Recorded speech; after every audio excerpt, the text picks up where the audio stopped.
If you do search on YouTube or somewhere else for Kreutzer, you're basically going to come up mostly with people playing Kreutzer Etudes, right? There's lots of uploads on YouTube, lots of older uploads that are still relevant today. People are still watching them. They're not going anywhere.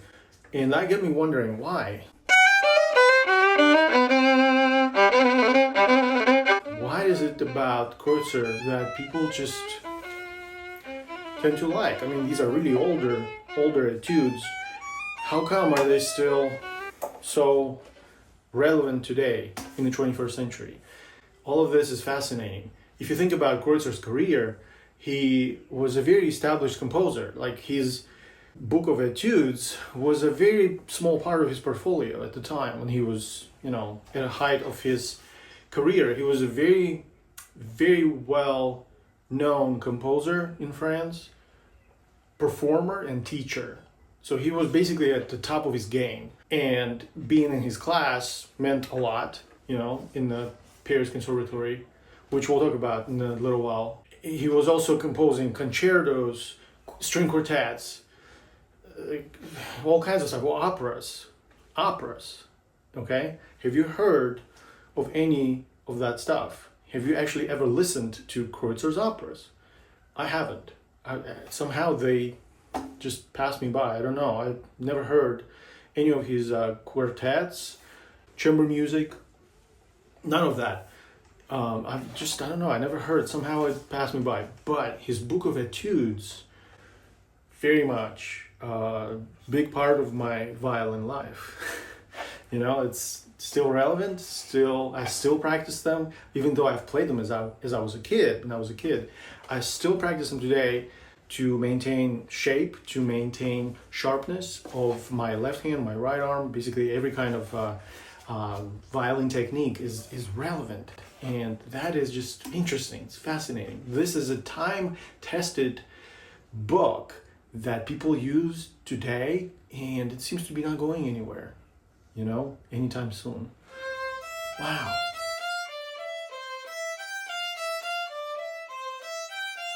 Kreutzer also played a very instrumental role in the starting of the Paris Conservatoire of Music. By the way, how is that pronounced? I'm not clear. Is it conservatory or conservatoire? What is the correct pronunciation? Can someone tell me, please? That would be very helpful for me to know.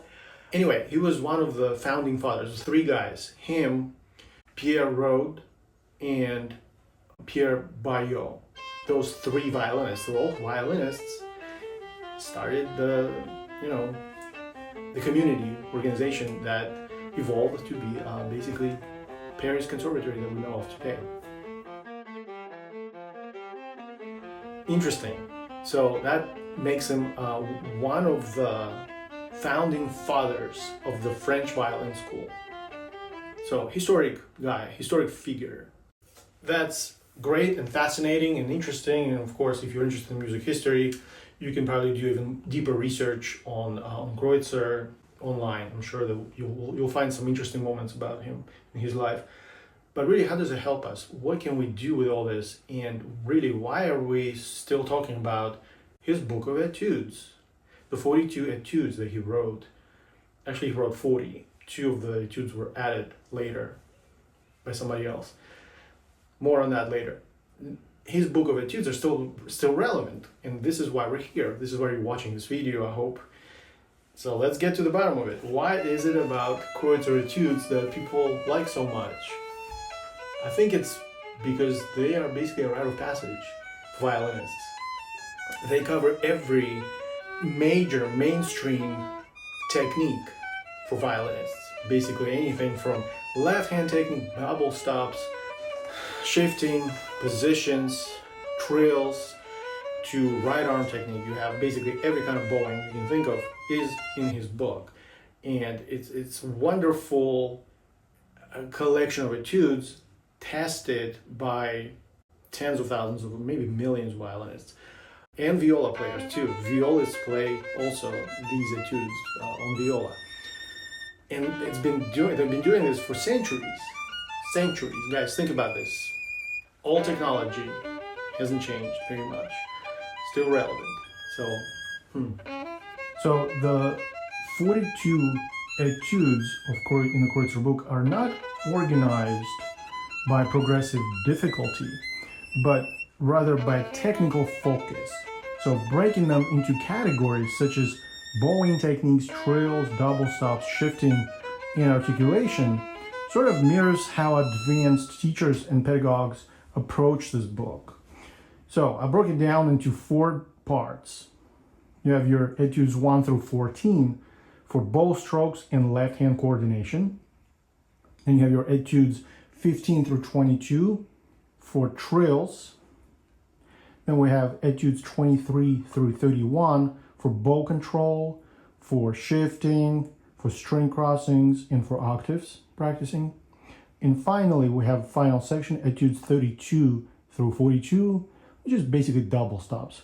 This is probably the most valuable section of them all, in my opinion, but all of them are valuable, but this one to me probably packs the most value and the biggest punch of them all.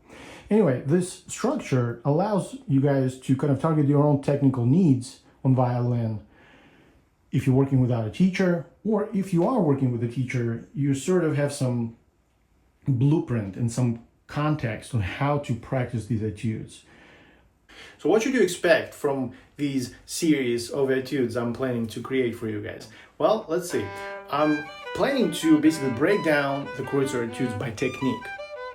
Each episode will focus on a group of etudes that target a specific skill, like bowing, or trills, or double stops, or something else. And I'll share practical tips, demonstrate key passages, and sprinkle some stories from Kreutzer's life and times, just to keep it a little bit more fun and entertaining for everybody. I encourage you to comment below with your own experiences, questions, or favorite Kreutzer etudes. This is a community, and your input will help shape future episodes for me and everybody else. Right, so next time we'll dive into the foundations of bowing with etudes number 1 through number 7. And we'll basically look at how to master all these different bowings, détaché, legato, martelé, and everything else, basically. These will be basically the building blocks of great violin playing. So, get your violin ready. All right, well, thanks for joining me on this exploration of the world of Kreutzer. I'm actually gonna go practice violin right now and practice Kreutzer, believe it or not. Yeah, and maybe you should too. But if Kreutzer is not yet in your plans, if you haven't gotten to that point yet, that's okay. Please subscribe and turn on the notifications so that you don't miss the next episode. Yeah, that would be great. I appreciate you guys. Thank you very much, and I'll see you in the next episode.